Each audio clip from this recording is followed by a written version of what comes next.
Guys welcome to my channel. जैसा कि आप देख रहे हैं, कोरोना कहर भारत में दिन पर दिन बढ़ते जा रहा है। 2 लाख के करीब पहुंच चुका है केसेस। 5,000 से ज्यादा की मौत हो चुकी है। 95,000 से ज्यादा रिकवरी केसेस अच्छे हैं।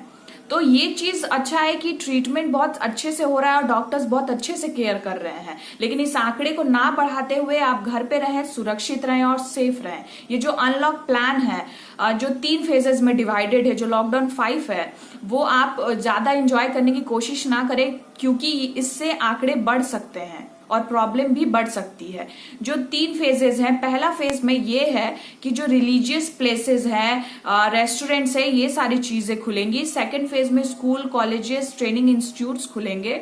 और थर्ड फेज में ये होगा जो जिम्स है, स्विमिंग पूल है और जो इंटरटेनमेंट पार्क्स है, ये सब खुलेंगे। वो भी अपने स्टेट के हित में देखते हुए सारी चीजें खुलेंगी, क्योंकि ये स्टेट डिसाइड करेगा कि ये चीज खोलना है या नहीं। क्योंकि ये अनाउंसमेंट किया गया है union minister of home affairs के द्वारा कि आप अपने स्टेट्स को देखते हुए और इस आंकड़े को ना बढ़ाते हुए ये सारी चीजें खोलेंगे और ध्यान रखेंगे। तो आज का टॉपिक है हमारा G7 समिट।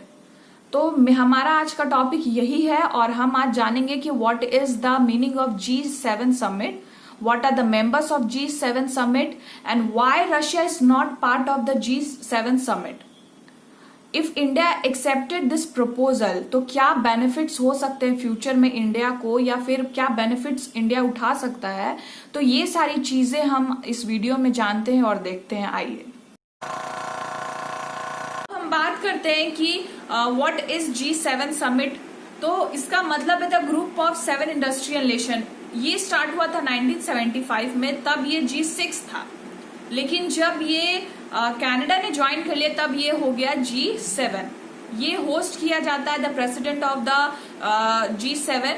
एंड सबसे इंपॉर्टेंट बात की ये एनुअल मीट है और the summit does not have any legal और political authority, but if they are decided और एग्री ऑन समथिंग, तो दे कैन चेंज और shift the direction of a global economy growth.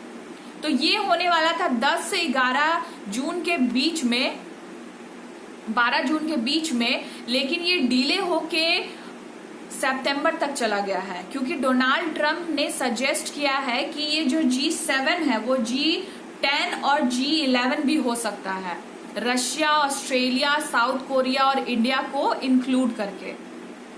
इसलिए सितंबर तक डिले किया गया है। और सबसे इंपॉर्टेंट बात की G7 does not represent that what is happening in this world, but of course he left the major country which is China. अब हम बात करते हैं कि कौन कौन से कंट्री इंक्लूड है G7 में। तो Canada, Japan, France, Germany, US, UK and European union. तो अब हम देखते हैं कि रशिया के बारे में, कि उनको पहले क्यों हटा दिया गया था। बात करते हैं कि why Russia is not a part of a G7 summit. अब लेकिन अब उसको इंक्लूड किया जा रहा है, उसके पीछे भी रीजन है, और उसके पीछे भी रीजन है कि ये G7 में क्यों नहीं इंक्लूड था। तो ये पहला मीटिंग हुआ था 1997 में। उस समय 1997 में रशिया को फॉर्मली ज्वाइन करवा दिया गया। लेकिन जो लास्ट मीटिंग हेल्ड हुआ 2013 में हुआ था, तो 2014 में इसको निकाल दिया गया रशिया को, क्योंकि एक क्राइमिन क्राइसिस इंसिडेंट के बाद रशिया को निकाल दिया गया। और ये जो 7 कंट्रीज है, उन्होंने मीटिंग किया सेपरेटली इन बेल्जियम। उसके बाद ये जो रशिया को तो बहुत हर्ट हुआ होगा कि हाँ भाई मेरे को क्यों निकाला गया, क्योंकि ये IMF के अकॉर्डिंग नहीं है, जो इंटरनेशनल मॉनेटरी फंड है, और ये जो 7 एडवांस इकोनॉमी कंट्री है उसके अकॉर्डिंग नहीं था। रशिया अभी भी नहीं है और उस समय भी नहीं था, इंडिया भी नहीं है। लेकिन अब ऐसा सिचुएशन आ गया है कि अब उसको इंक्लूड किया जा रहा है, और इसके पीछे रीजंस ये है कि रशिया और इंडिया को और भी जो अदर कंट्रीज उनको इंक्लूड किया जा रहा है, क्योंकि उनका मानना है कि उनका ग्रुप आउटडेटेड हो चुका है। यानी कि जो वो लोग अपनी जगह बहुत बेहतर है, लेकिन उस चीज को बेहतर बनाने के लिए और कंट्रीज को इंक्लूड करना चाहते हैं वो। तो ये बहुत सही है और इससे एक दूसरे की समस्या और बहुत सारी चीजें एक दूसरे के बारे में वो जान सकते हैं। और सबसे इम्पोर्टेंट बात कि वो एक सही डायरेक्शन पे जा रहे हैं। उनका ये जो डिसीजन है वो एकदम सही है, क्योंकि बहुत सारी चीजों को सीखने और बेहतर बनाने के लिए बहुत सारी चीजों को इंक्लूड करना पड़ता है। तो अगर, क्योंकि देखो इंडिया जो इंडो पैसिफिक रीजन है, राइट, उसमें जो मिलिट्री और ट्रेड है वो बहुत अच्छा और बहुत बेहतर है। तो उसमें सिर्फ जो G7 का जो पार्ट है जापान, उसमें इंक्लूड होता है, बाकी इंडिया इंक्लूड नहीं होता है। जबकि इंडो पैसिफिक रीजन में इंडिया भी इंक्लूड है, तो और भी कंट्रीज इंक्लूड हैं। इसीलिए वो चाहते हैं कि उनको कुछ अच्छा मिले और ये जो कंट्री है उनके लिए भी कुछ अच्छा हो।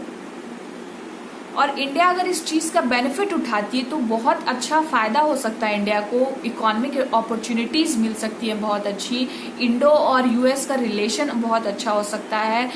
एवरी ईयर वो ऐसा भी कर सकते हैं कि जो इंडिया के प्राइम मिनिस्टर हैं और प्रेसिडेंट है यूएस के, वो मतलब एक अच्छा डिस्कशन कर सकते हैं, एक मेजर टॉपिक पे भी डिस्कशन कर सकते हैं, कोई इश्यूज़ पे डिस्कशन कर सकते हैं। तो बहुत सारी चीज़ें हैं जिस पे इंडिया ग्रो कर सकती है, जैसे अनएम्प्लॉयमेंट, लिविंग ऑफ स्टैंडर्ड, ये जो बहुत सारे इश्यूज हैं इंडिया में, इस अपॉर्चुनिटी से वो कवर अप कर सकती है बहुत सारी चीज़ों को। आप एक आर्टिकल में भी देख सकते हैं कि यूएस ने कहा है कि जो मतलब एक पावरफुल नेशन इंडिया बन सकता है और बहुत कुछ कर सकता है और चाइना को भी हर्ट कर सकता है। इस स्टेटमेंट से तो यही लग रहा है, राइट। तो सबसे इम्पॉर्टेंट बात है कि अगर ये अपॉर्चुनिटी इंडिया एक्सेप्ट करता है तो बहुत सारी चीज़ें इंडिया को बेनिफिट में और अपॉर्चुनिटीज़ भी आगे मिल सकती हैं। तो ये सबसे बेस्ट डिसीजन रहेगा इंडिया को G7 समिट में इंक्लूड होने का, G10 और G11 बनाने का। So thank you for watching my video, please like and subscribe.